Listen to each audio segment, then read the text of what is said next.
Hello guys and welcome to another episode of the comic verse. Guys आज की video से हम start करने वाले हैं एक नई सीरीज जिसका नाम है लेसर नोन मार्वल कैरेक्टर्स। तो इस वीडियो में मैं आपको बताऊंगा मार्वल के कुछ ऐसे कैरेक्टर्स के बारे में जिन्हें आप शायद ही जानते हो। तो कुछ नई इन्फॉर्मेशन जानने के लिए बिना किसी देरी के चलिए शुरू करते हैं। इस सीरीज के पहले एपिसोड में मैं आपको बताने वाला हूँ एक ऐसे कैरेक्टर के बारे में जो कि काफी मिस्टिकल है और जिसका क्रिएशन हुआ था मार्वल के यूनिवर्स को पूरी तरह से खत्म करने के लिए। तो उस क्रिएचर का नाम है ज़ोम। अब मार्वल के डेटाबेस के अकॉर्डिंग ज़ोम की हाइट है 20 फीट और वेट है 90 टन। इसलिए ज़ोम चाहे ज्यादा फेमस ना हो लेकिन आप इसे हल्के में नहीं ले सकते। ज़ोम इतना ज्यादा पावरफुल है कि उसको हराने के लिए और मार्वल के यूनिवर्स को बचाने के लिए मार्वल के दो बड़े बींग्स यानी कि इटर्निटी और डोरमामू को एक साथ आना पड़ा था।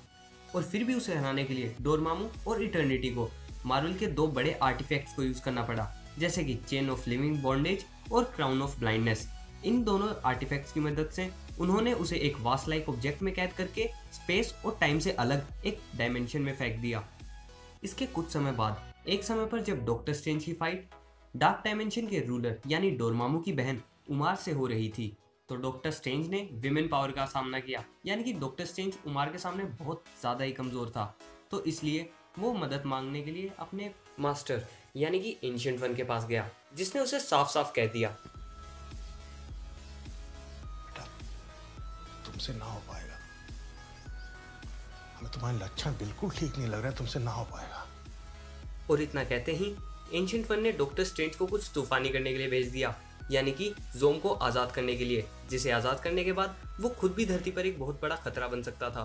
ज़ोम के खतरे को जानते हुए भी उमार को हराने के लिए डॉक्टर स्ट्रेंज ज़ोम को आज़ाद कर देता है।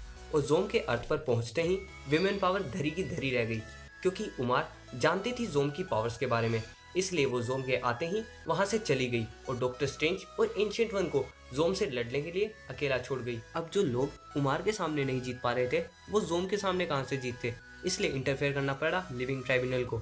लिविंग ट्राइब्यूनल ने ज़ोम को अर्थ से बैनिश कर दिया ताकि वो ह्यूमैनिटी को बचा सके। लेकिन ज़ोम की इतनी सी प्रेजेंस से अर्थ बहुत ज़्यादा पॉल्यूट हो चुकी थी, जिसको बैलेंस करने के लिए लिविंग ट्राइब्यूनल ने अर्थ को ही डिस्ट्रॉय करने की बात कर दी।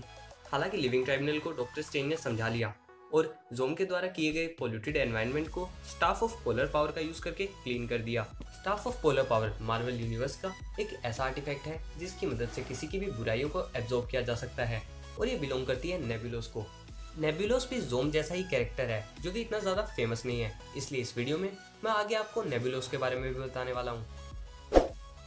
नेबुलोस मार्वल के उन कुछ कैरेक्टर्स में से एक है जो कि ज़्यादा फेमस नहीं है, लेकिन अगर नेबुलोस का इंट्रोडक्शन एमसीयू में होता है तो आप इसे ज़रूर जान जाएंगे। मगर तब तक के लिए नेबुलोस का इंट्रोडक्शन मैं दे देता हूँ। नेबुलोस प्लेनेट पेरिलोस का किंग है और स्टाफ ऑफ पोलर पावर का ओनर भी, जिसे डॉक्टर स्ट्रेंज ने कई बार यूज़ किया है। एक बार तो ज़ोम की वजह से फैले कंटेमिनेशन को रोकने के लिए और एक बार बैरन मोर्डो की बुराइयों को खींचने के लिए। मगर जब नेबुलोस ने बैरन मोर्डो की बुराइयों को अनलीश करने की बात कही तो लिविंग ट्राइब्यूनल वहां आ गया और नेबुलोस के साथ साथ उसके पूरे प्लेनेट को डिस्ट्रॉय कर दिया। गाइज, इससे पता चलता है द लिविंग ट्राइब्यूनल पूरी की पूरी तरह अनबायस्ड है, यानी कि वो किसी की भी साइड नहीं लेता जब बात आती है यूनिवर्स के अंदर बैलेंस को लेकर। सेम टू सेम हमारे एमसीयू वाले थैनोस की तरह। अगर इसलिए आपको लिविंग ट्राइब्यूनल की ओरिजिन पे वीडियो देखनी है तो मुझे कमेंट्स में ज़रूर बताना, मैं उस पर ज़रूर एक वीडियो बनाऊंगा। तो गाइज, ये थी एक छोटी सी वीडियो मार्वल के कुछ अननोन कैरेक्टर्स के बारे में। कैसी लगी आपको वीडियो मुझे कमेंट में ज़रूर बताना। और वैसे भी ये कैरेक्टर्स कुछ ना कुछ समय के बाद एमसीयू में हमें ज़रूर देखने को मिलेंगे। पर तब तक के लिए अगर आप ऐसे और भी कैरेक्टर्स को जानना चाहते हैं तो मुझे ज़रूर बताना, मैं उन पर वीडियोस बनाने की पूरी कोशिश करूँगा।